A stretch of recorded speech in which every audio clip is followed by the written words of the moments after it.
Hello and welcome back to Watercolor Painting with Angelique. This one is a watercolor landscape of flowers, number 4 in the series. I did it this year. I decided to do lilies of the valleys. I have a lot of them growing in my garden. I found this image online on Pinterest and I thought it was really cute. In this drawing at the moment, I did grid system for drawing. So I drew my grid freehand. Sometimes I do, sometimes I don't. You will see that. So now I'm copying my image, square by square. The reason I had to do this one is because there's a lot of foliage, and it helps to keep my foliage straight and right proportioned in the correct areas. So I did speed it up. It was a very long video. If you want to, you could always slow it down, you can stop it, and you can see what I was doing, and you can copy it yourself.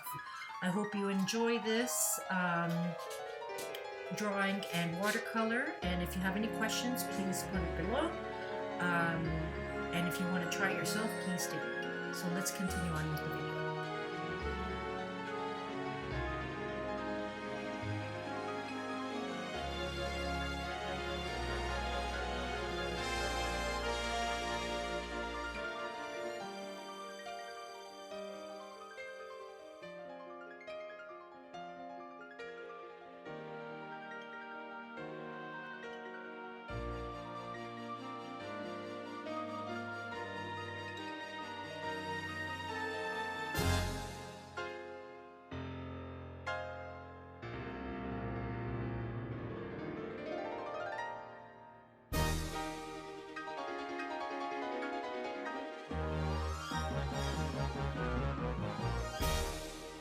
Hello. Now in the drawing, when I do my grid system, I just kind of block in areas where my foliage is going to go in this image. And the same thing I do with the plants of the lilies of the valley.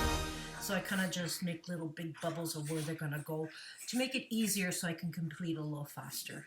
Whenever you're doing a drawing of this magnitude, you want to work from one side to the other and balance things out.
So once I complete the sketch of the drawing using the grid system, I start refining the drawing where I add the flowers and refining the lines for the leaves and all that. So it gives me the information of what I'm doing when I'm watercoloring.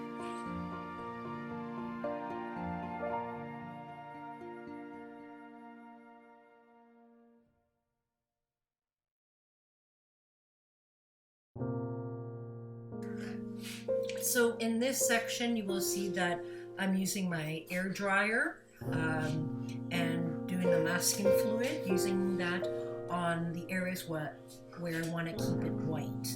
I'm doing the lilies of the valleys mostly, and some rocks in some corners that you will see later on in the video.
So I did decide to use masking fluid around the tape because I wanted the drawing to be a little, or the watercolor to be a little smaller. Now I'm just adding washes to my large areas and trying to what it's called, it's color blocking. So I'm just color blocking my washes and my watercolor.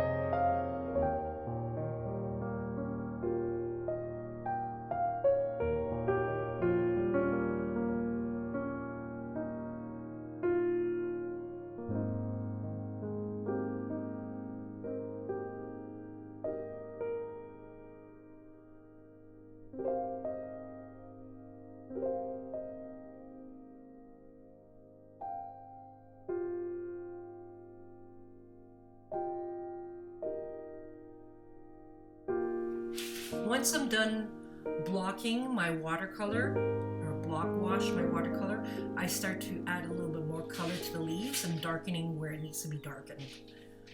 And I'm using the green sap green at this point, and at the same time, to darken it, I will use a little bit of either Viridian green or Payne's gray. As well, I use a little bit of yellow ochre, and that usually what it does, it helps to give a lighter green to my sap green watercolor.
So here I'm using my sap green with a touch of Viridian green just to get a little darker and wash down. I'm just blocking in my darker greens so I know where they're going to be when I'm working my watercolor image.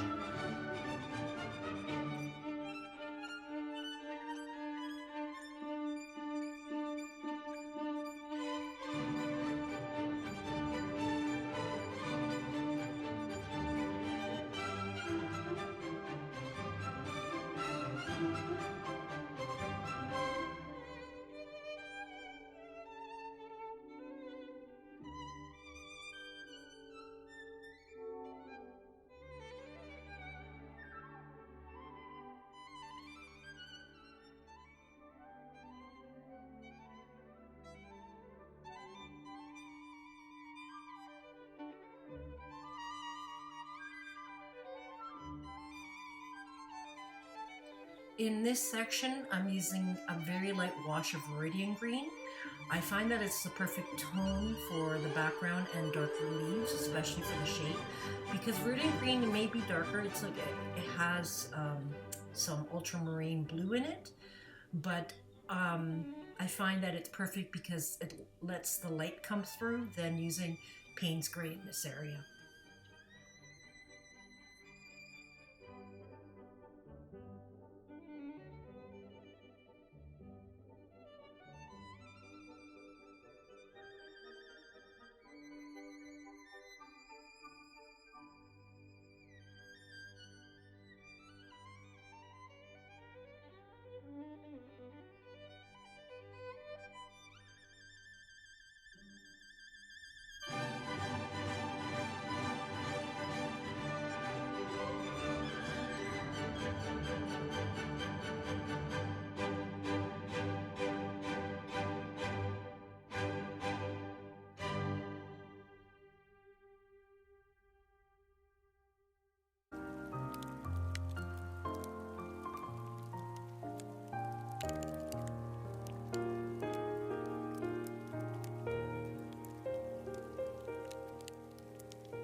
So once this is dried, I'm going in with my Viridian Green and Payne's Gray mixed together.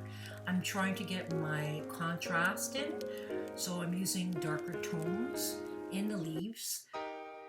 If it's too much, I can always wash it off, right?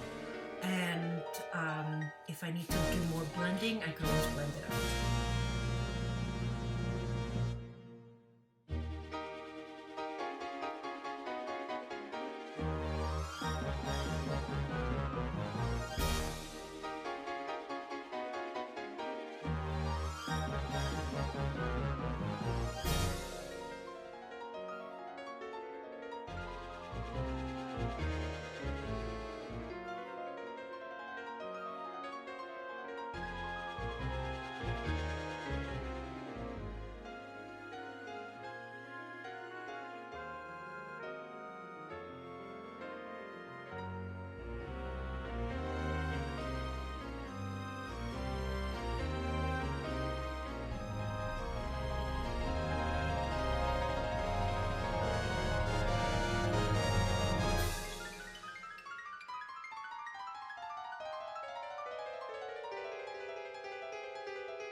So this is going to be the last section. I just added some more Payne's Gray in certain areas to create texture.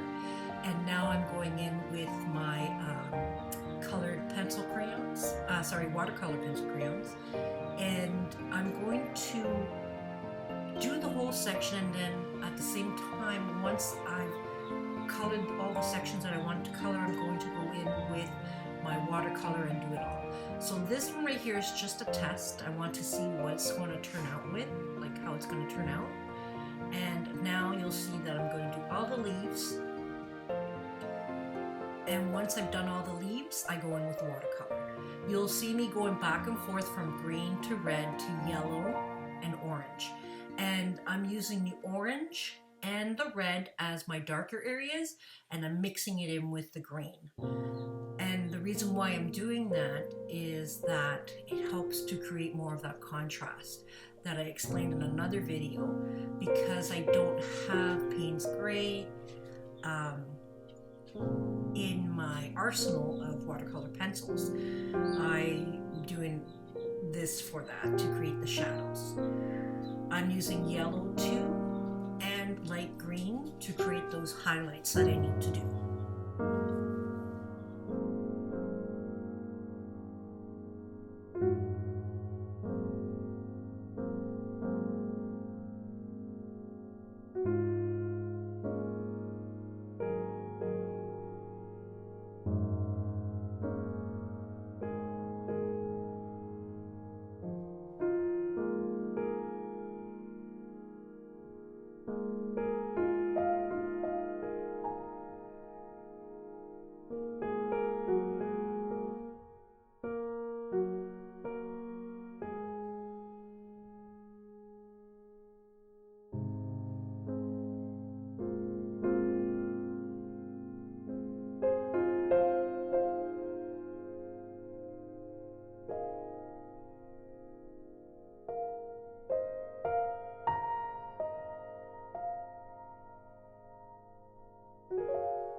So as I'm adding water to the sections that I added, the pencil crayon watercolor sections, I'm making sure I'm doing one area at a time, and I'm moving from one area to another area to let the first original area dry.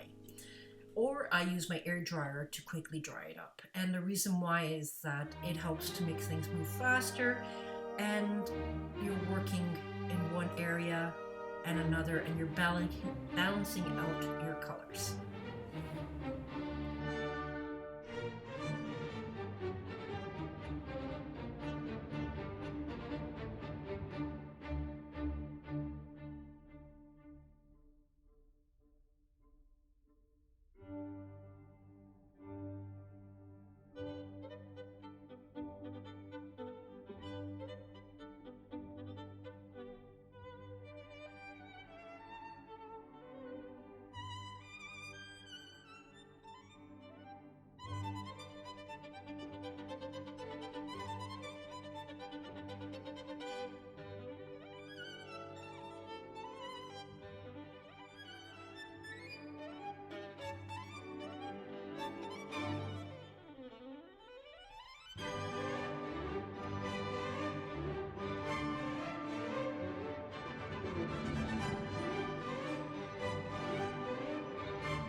So once the green areas are complete or close to it, I start working on the rocky areas. At the end of the video, I'm not too crazy about how the rocky areas turned out. I might go back and redo them, but at the moment I'm just adding the watercolor to those areas, and then I'm going to be moving to the actual flowers itself and the stems.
So I did do some little fidgeting here and there with some of the leaves, but I'm gone in with Payne's Gray and a very tiny brush to create the form of each plant, of each flower.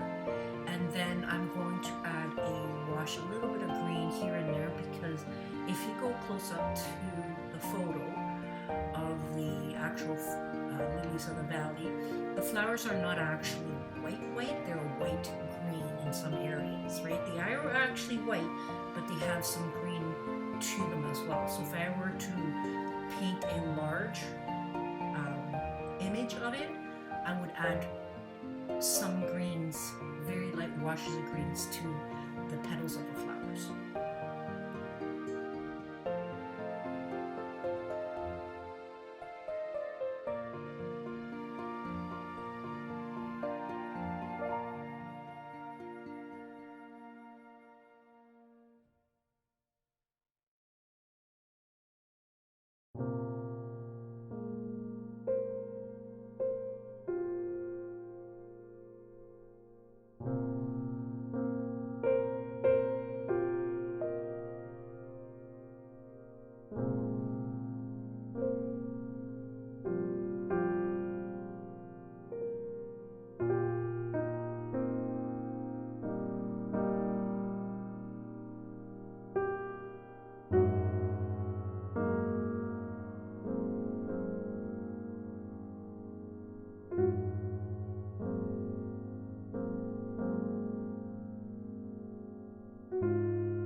sections of my video I have corrected that so you can see the contrast. For my other videos that I'm working on, I'm going to fix that myself manually. But I hope you enjoyed this. I hope you try it out yourself. And if you want to have any comments, or if you have any comments, please list it below and let me know what you think. Have a great day, and I will see you on the next one. Happy painting.